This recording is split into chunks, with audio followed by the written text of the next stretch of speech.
In this video, I'm going to show you how to follow someone on Instagram Threads on desktop. So there are a number of ways of doing this.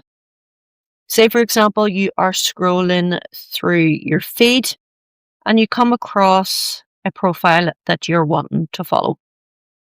You can hover over the profile name, click into it, and there you can see there's an option to follow.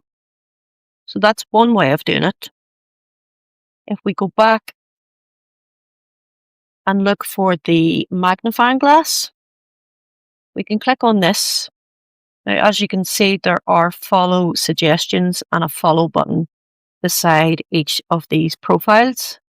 But if I'm looking for someone in particular, then I'm going to type in their name or username. So for example, if I type in Android Tech, say for example, I wanted to follow this, then we just hit the follow button and that's basically it.